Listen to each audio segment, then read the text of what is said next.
Liz, welcome to Inclusive Cyber. I'm really excited to, dive deep into our conversation. One, I want to first start off by saying thank you for answering my LinkedIn message. You won't believe how many of those I send out and how very little responses I get. But you were part of a batch that I did get probably like 40% response rate. So that was good. Oh, I love it. I mean, you're never, what is it? You never make the shot you don't try. Thank you. I'm excited for our conversation today. Yeah, definitely. And I know hopefully this is going to be one of two, because one thing that I'm starting off is a fireside chat. So I love your background on policy, and we'll definitely go into that here on this particular episode. But I wanted to, understand your career journey. And I think that will benefit the audience because right now I think I guess a lot of people are struggling to get into cyber, and hearing a professional with your experiences, how you navigated, might provide insight for our listeners. So again, thank you. But with that being said, Liz, can you provide a quick overview of your background? Yeah, absolutely. So think of if Nancy Drew and Mary Poppins had a legal degree and a redheaded stepchild, then you kind of get where my story arc. I started off as a real estate and finance attorney and working in public policy as well. And then I got curious and I enjoy solving problems and finding solutions, even when we don't even know what the question is. So I pivoted, or basically enough friends were security researchers doing crazy things that they started asking, hey, is this legal? I'm like, well, we're 2 martinis into the happy hour. So let me come back to you or wow, that's fascinating. Let's see. And next thing you know, it's 20 years later, and here I am. There was no roadmap. There was just a lot of, oh, this is fun. Tell me more. Oh, you have a challenge? Let's solve it. Everything from big law firms. I've been the COO and one of the executive team for a multitude of information security startups, as well as the lead senior assistant city attorney for the city of Atlanta, Department of Aviation. Fancy way of saying I was the city attorney legal counsel for all of the technology projects and innovation at the world's busiest airport. Love that background, Liz. You said a lot of magic words, right? Curious and just asking questions. Tell me more. So let's kind of rewind a little bit. So you were doing public policy, and describe, I guess, your curiosity into technology. And one other thing that you mentioned, you didn't have that roadmap, which is fine. I think one thing that a lot of people are struggling, there's no definitive roadmap in cybersecurity. Everybody has their own unique path. So that's one of the many reasons I have this podcast, to highlight that there's no one way to get into cyber IT. Well, and that gets me excited because some of the best hires and best teammates that I've worked with building some of these ideas don't have that typical technical background in their early parts of their career, because then you're boxed in. You're taught perhaps one way to approach a problem or to think about something. And that's where public policy came in, is you hear all these legislators coming up with ideas and you're thinking, but what if we approach it differently? Or why are you focused on the technology itself? What's the underlying problem? And finding solutions, paths, and explaining that it may not look like you think it will, but if the end result, if you make it across the finish line, what do you care about how you got there? Did you enjoy the journey? No, I think those are valid points, Liz. So again, walk me through that, your mindset on, you have a lot of friends asking you if they can do certain things, whether or not they're legal or not. How did that, well, I guess maybe where did that curiosity come from? I'm the oldest sister of 5. And frequently it would be like, well, mom and dad said we couldn't do this. But what did they really say? Did they say we couldn't do this? One time when my dad told my sister and I he didn't want to hear another peep out of us. Okay. I did make eye contact with my sister and just go, peep. And to which she responded, peep. And then we start peeping back and forth, and my dad lost it, and we didn't get in trouble because it's hard.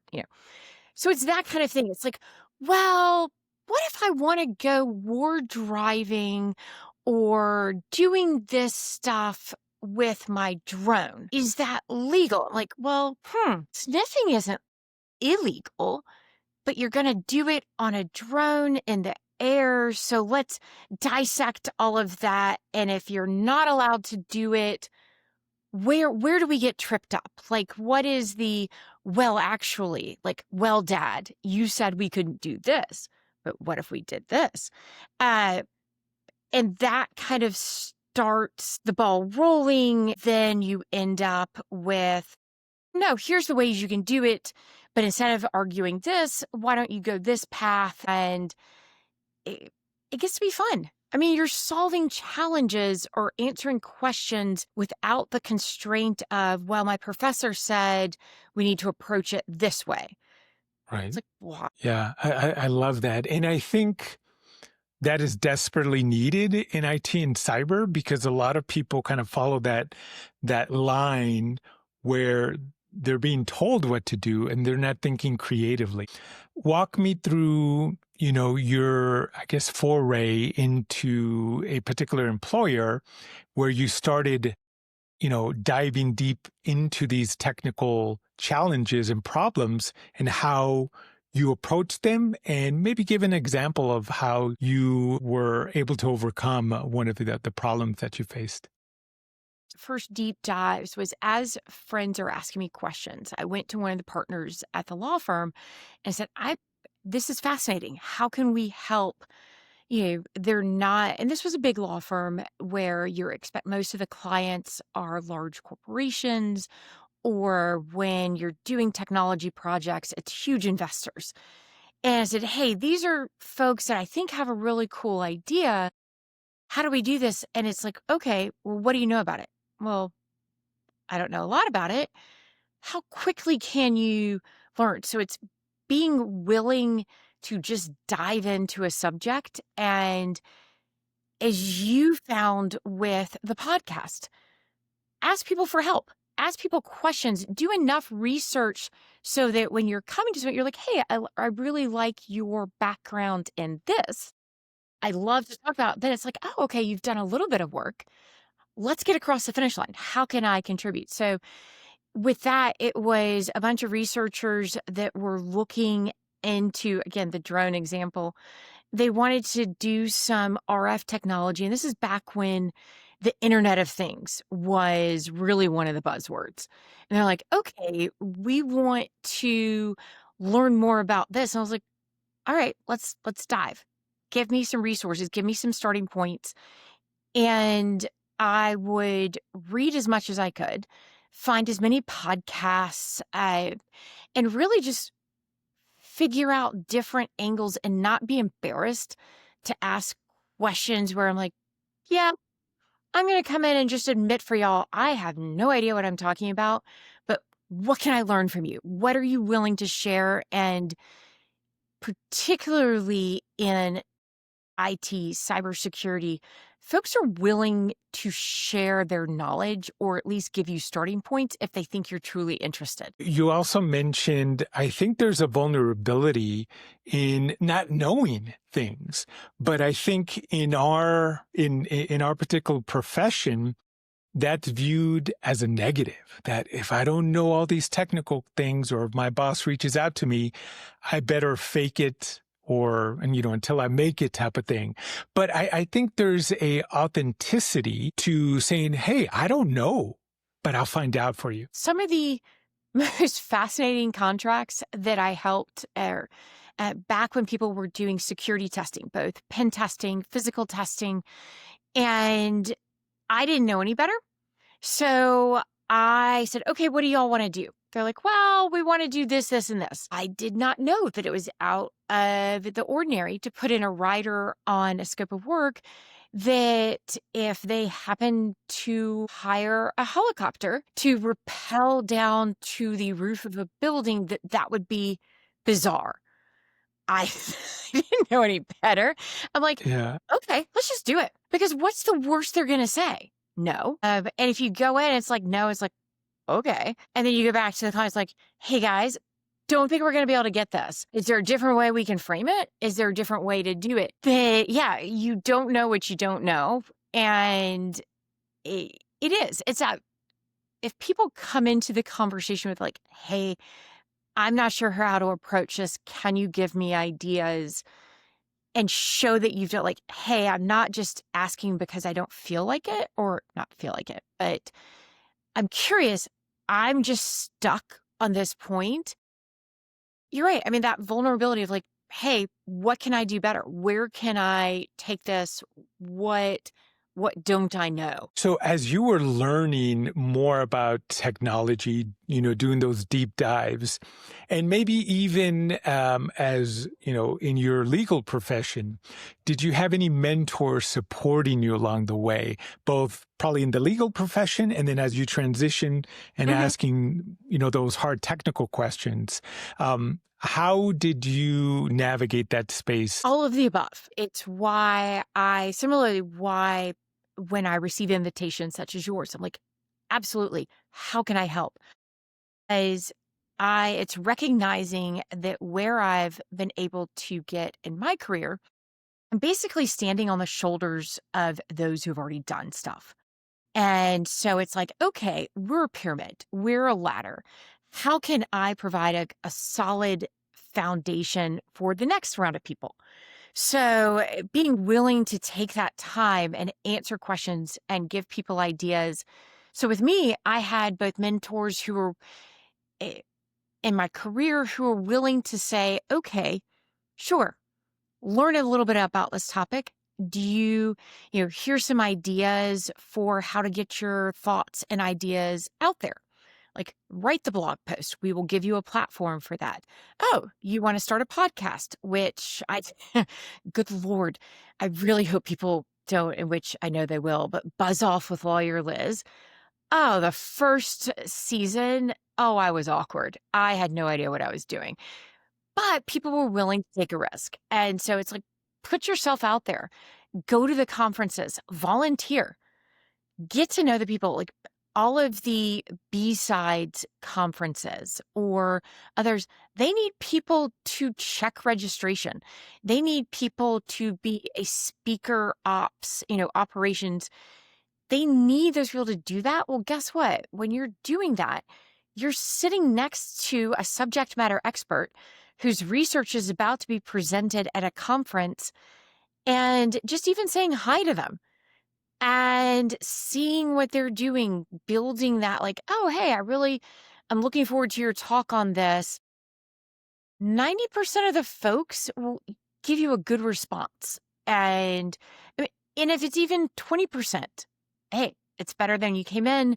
You've now gained some experience. You've built some contacts.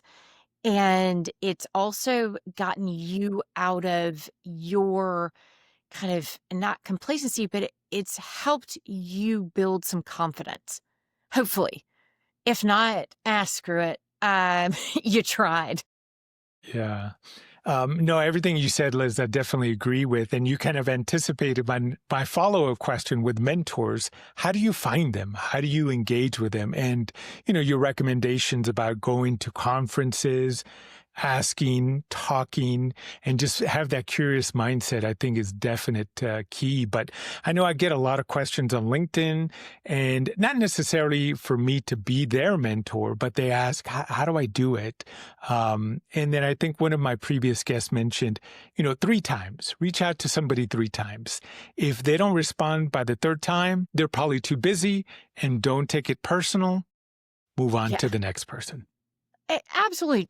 One, please don't take it personally because also you have to look at and remember we're all human and giving each other grace. And I can get personally, when it's not a work focused project, I can be very scatterbrained. And so I've created mechanisms for my clients that can get me through stuff, but just giving that grace. But yeah, one, find people talking about or spaces where ideas you're curious about are being discussed.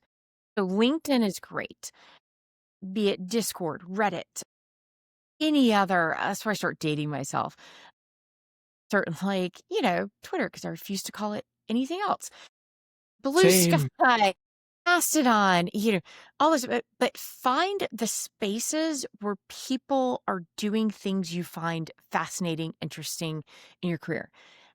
I, before I went to law school, was a you know, junior staffer on the Hill. So I was a legislative aide for a Georgia congressman, and I'm sitting in a markup for one of the bills one day, and I'm like, this is not me. And I look around the table, I'm like, I want to do more. What? And I start seeing like, they're doing interesting things. They're doing interesting things. Are there commonalities? And I started putting together, like I said, the Nancy Drew.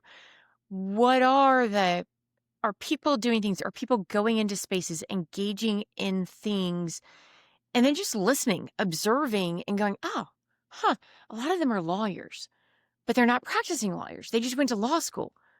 Maybe that's, and then you kind of start falling down rabbit holes. But like, oh, I'm interested in doing, threat intelligence. Well, okay. Or, hey, I really like pulling threads and putting pieces back together. Maybe I like incident response. Nobody likes incident response, but people do. And where are the people discussing those ideas?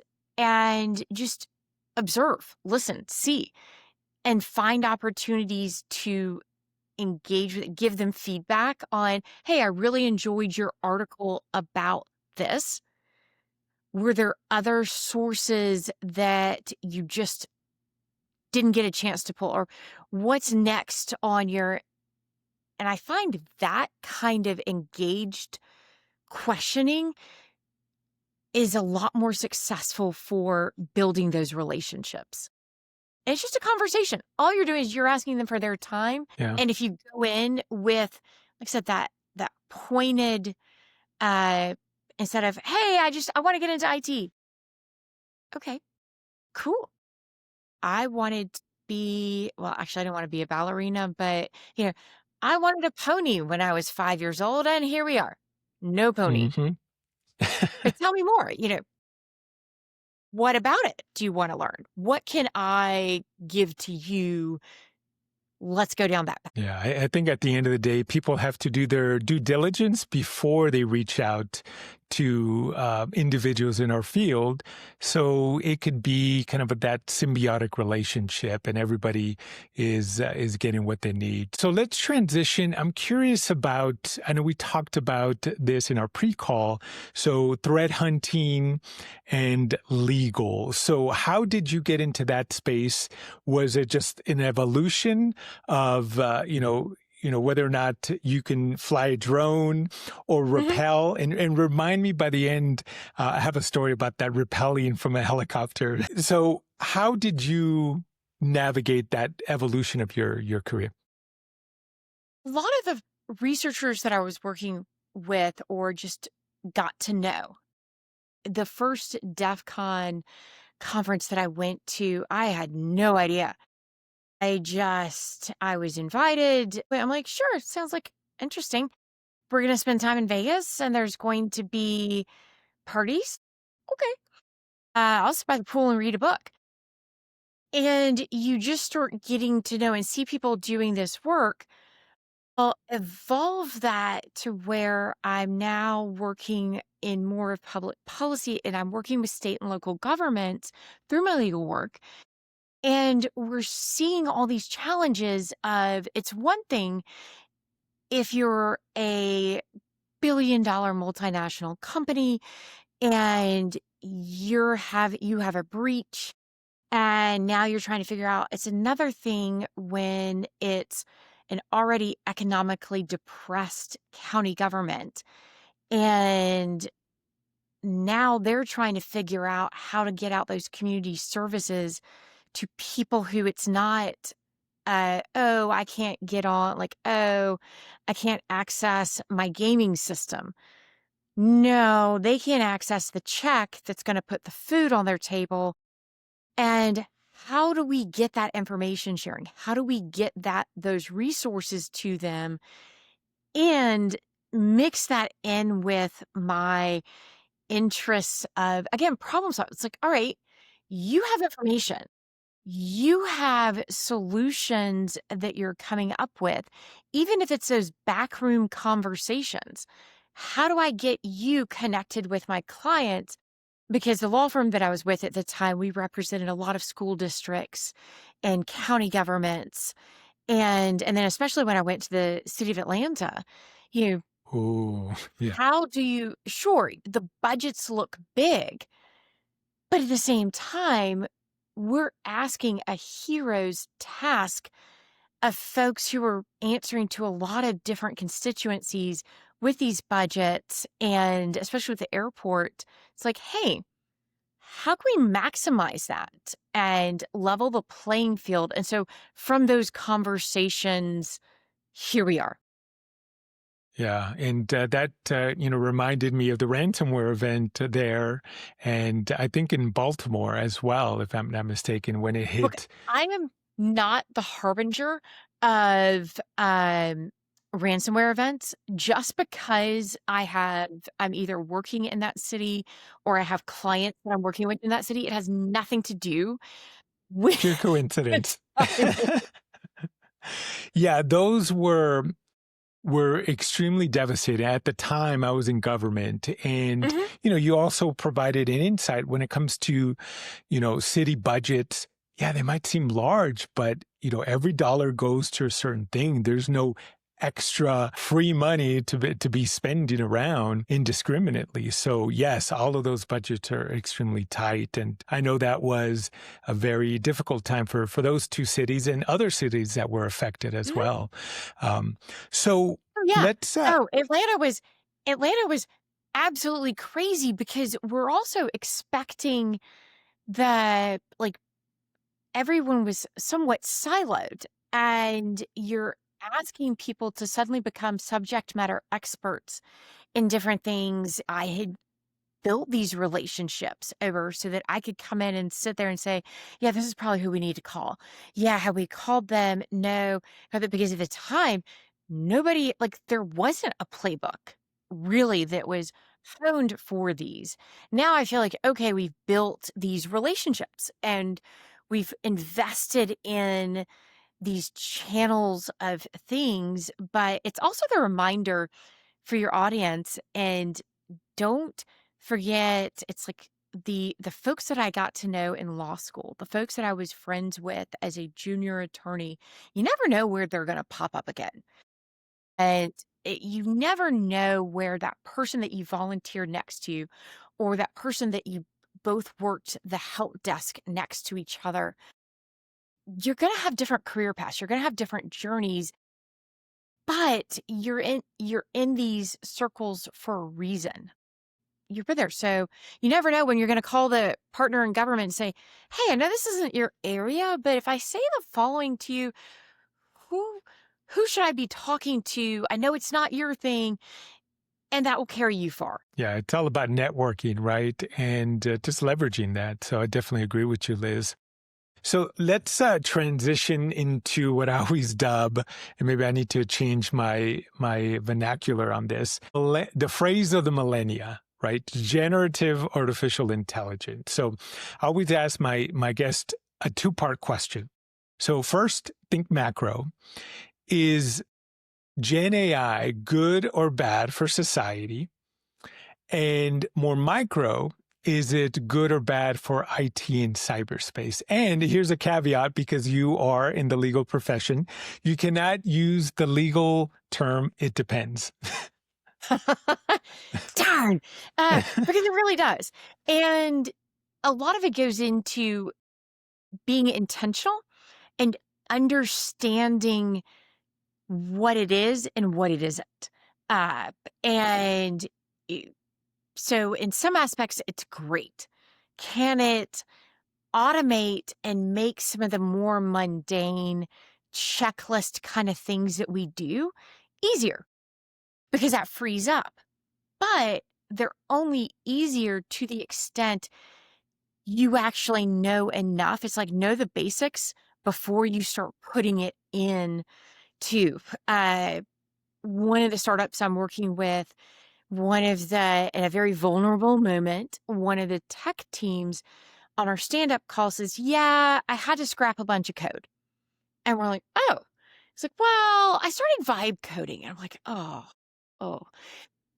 Which on some levels can be, and not vibe coding itself, but putting in questions and parameters and asking different LLMs to spit and agents to spit out things for you can be great if you know when to spot. Oh, yep, started going off. Yep, nope.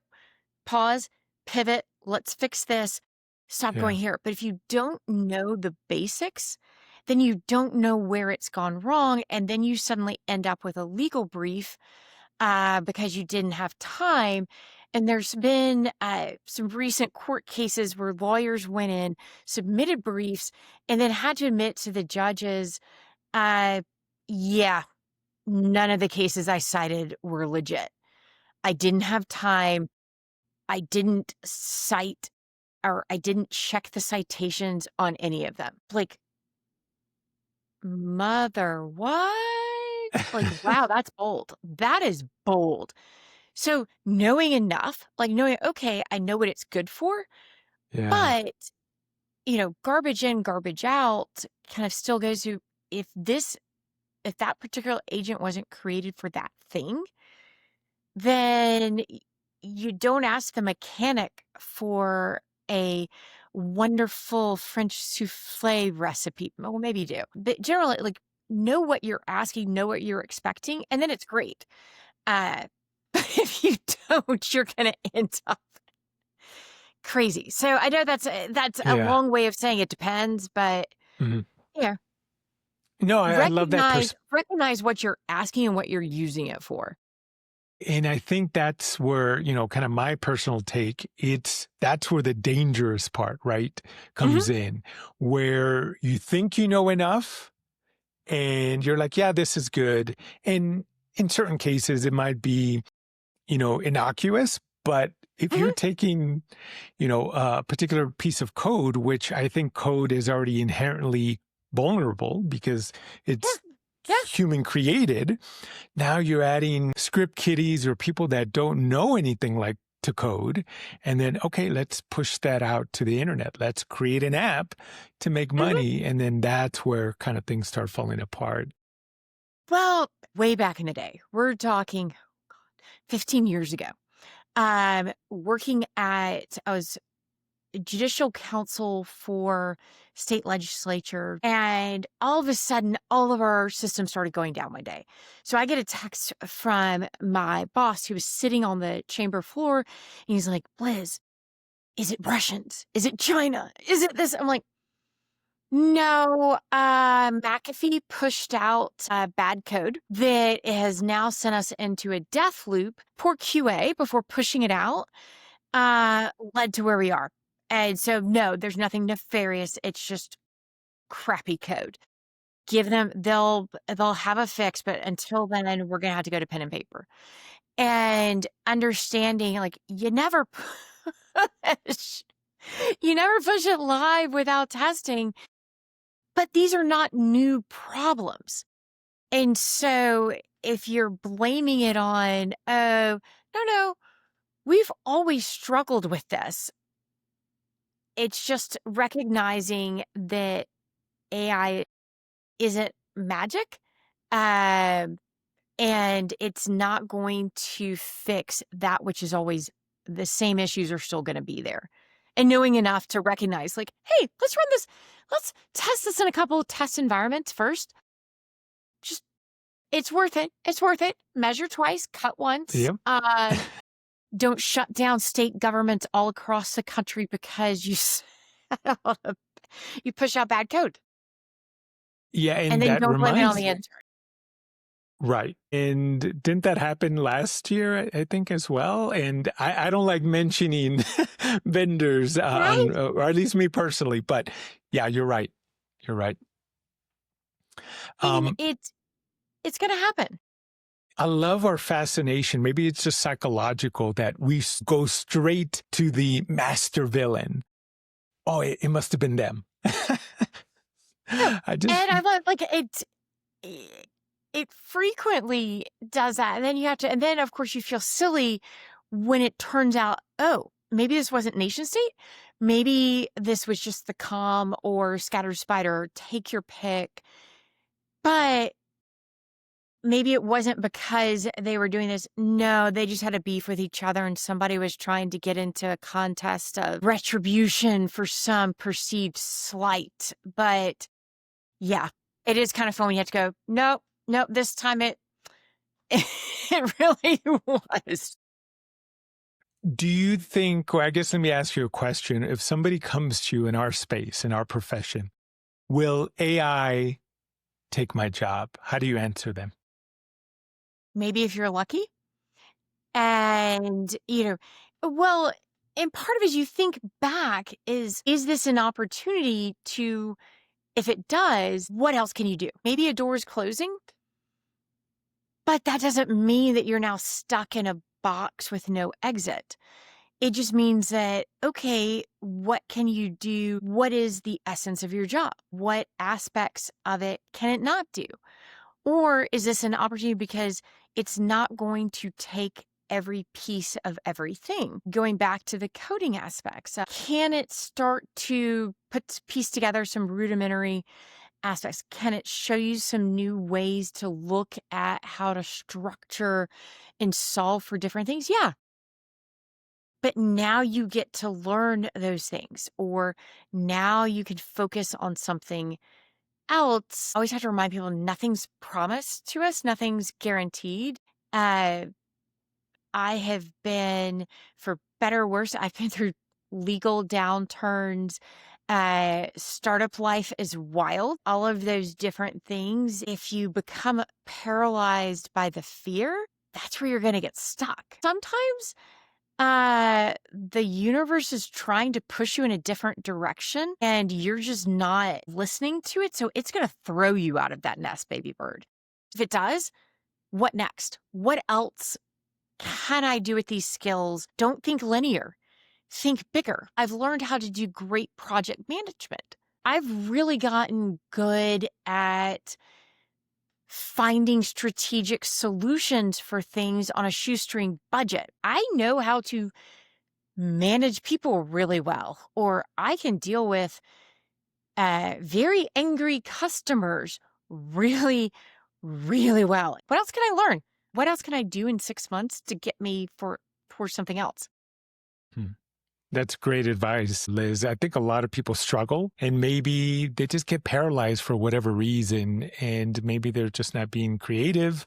They're not critical thinkers, maybe. But I've heard a lot of different stories, unfortunately on the negative side that it does kind of paralyze them. But I think your advice is definitely on point. Take the same chat GPT and other things. And I was like, what else would these skill sets be good at? And not just the hey, what are different ways to describe the skills that I'm using for my job? And like, oh, I didn't think about it that way. I didn't think to frame it that way. It's like with the resume writing. It's going in the privacy concerns though. Oh, for the Pete's sake, like people being please be like, just understand everything you're putting in is getting sucked into that public domain. It is not your therapist. It is not your look at where the model is sharing things with you. But it's the same thing of, are you doing it on your work computer? Yeah, there went your privacy. Are you doing it on certain things? There went your privacy. But just being aware, like don't do it blindly. So ask those questions, but just know of where what you're asking it and where you're asking it. So I want to dig deeper into that, Liz. So how do you protect your privacy, right? So obviously you're not going to put your credit card information, your social into these LLMs. I have my personal opinion about privacy. I think it's non-existent nowadays because all our data, especially my data being ex-government, the Chinese have it, Yeah. right? How many sets of So, steak knives have you received from different, if I, like every other breach? I'm like, right, add to the collection. I have enough credit reporting for like the next God, 10 yes, lifetimes. it's Yeah, so. How do the regular folks that are not in airspace, how do they protect themselves? little bit. It's a little bit of both. It's just being aware what you're putting in. You shouldn't put in the facts of your case with specific names, specific dates, times, and all of those different things. Change different things, break it into different pieces and ask those pieces, but just be wary. And this is where companies, for example, one of the companies I'm working with, we're building out uh, our different AI policies. And we're like, all right, well, good news for us. We've got our own proprietary, uh, agents that we're going to use. Well, okay, as you said, but not everybody has that. And there may be situations that you can't uh, it- do that. So it's just know what you're doing and be Right. wary, expect the unexpected. But on some level, with data brokers and all the different platforms, being able to bring everything together, yeah, there is some. I look forward to our Skynet overlords, and I just hope they remember every time I've said please and thank you when I'm asking different questions. Agreed. But did you hear Sam Altman said recently, I think a couple of months ago, stop saying thank you and please to the LLMs because it's wasting a lot of energy. So we're kind of losing our morality and our kind of respect. And to your point, hey, I was nice to you, so do not kill me off there. Yeah. Well, and that's part of the other challenge is everyone thinks, oh, with all this, like all this data that we're generating and all these things, in my mind, we do need to retain a little bit of human kindness. Yes. And if that's my way of doing it for myself, okay. Uh, but I can also balance it out or pat myself on the back because some of the companies I'm working with are really going to the core of how can we do what we're doing or looking 10 years into the future, 5 years, even 6 months into the future.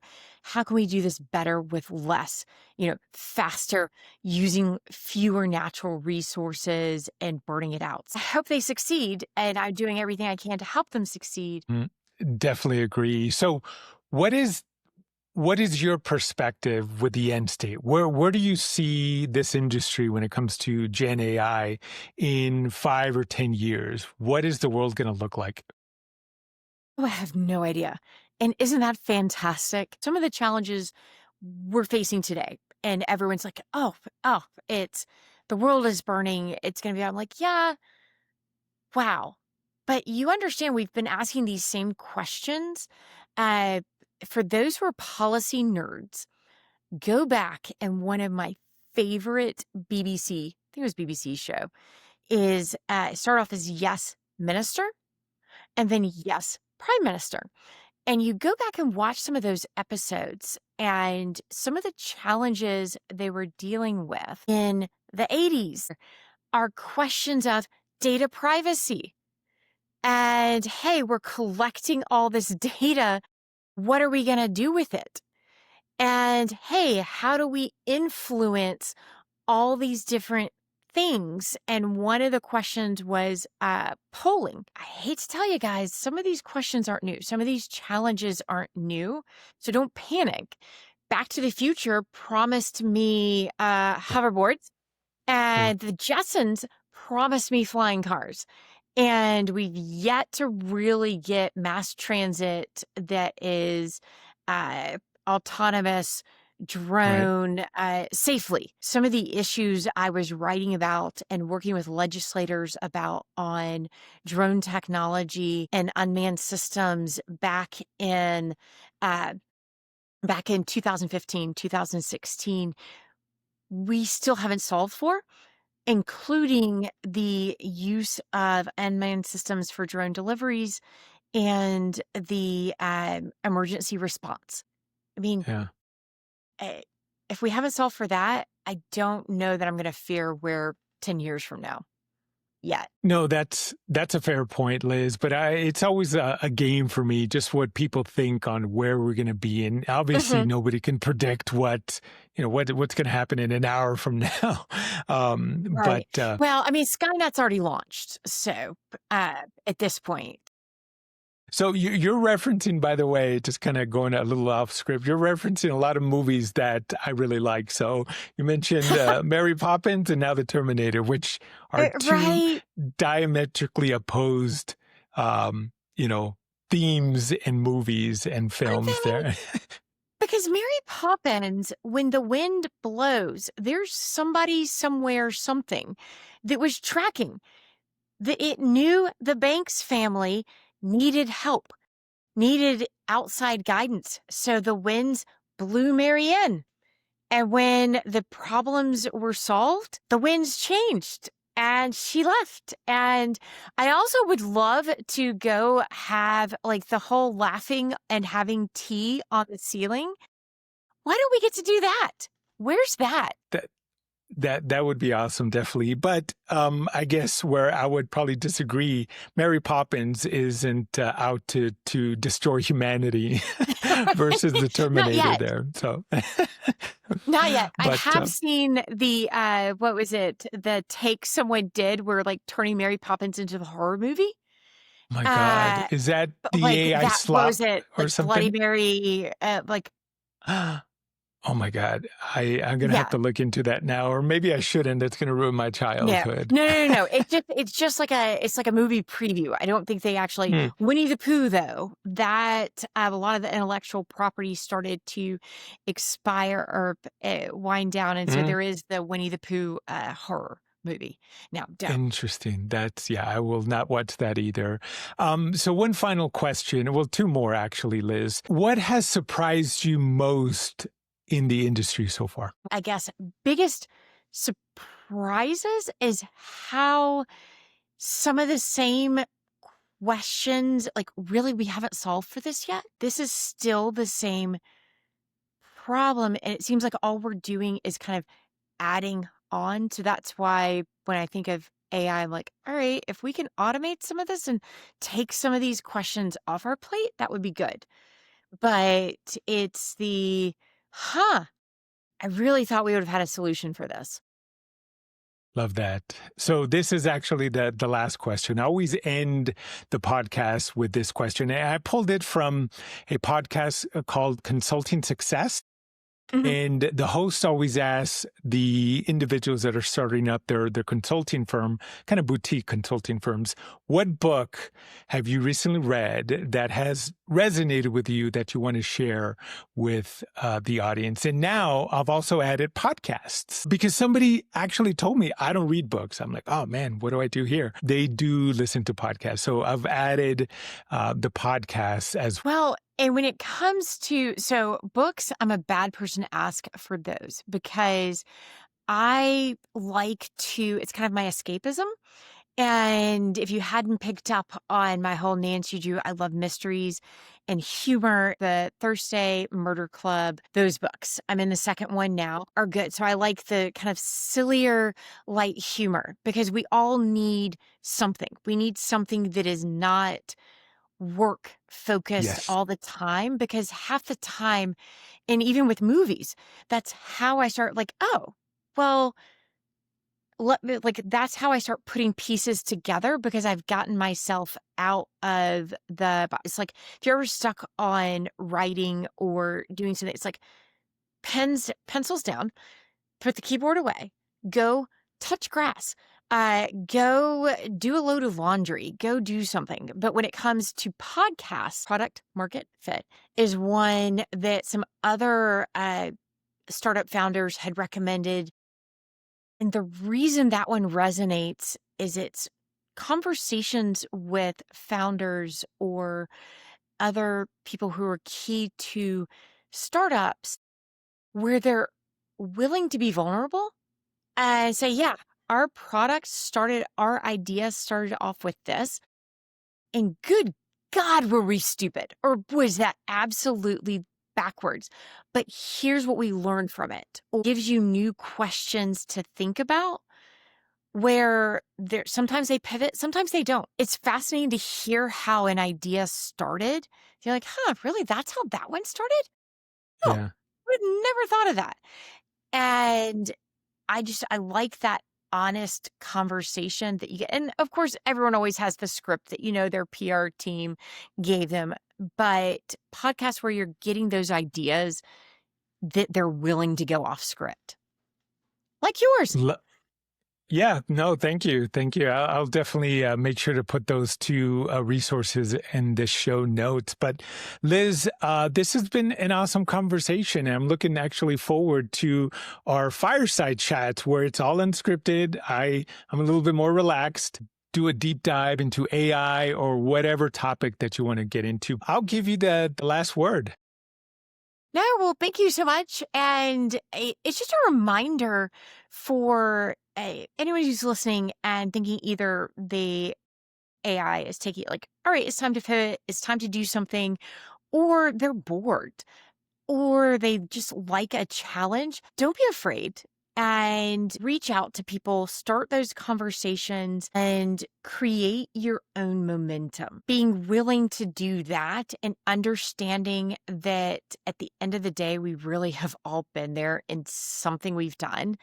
And if you had told me 15 years ago that I was going to start my own consulting company, I would have told you were bananas and that I would be doing it working with security researchers or startups in technology. I would have been like, and next, you've been day drinking, just go on. So go for it. Thanks again, Liz. No, thank you.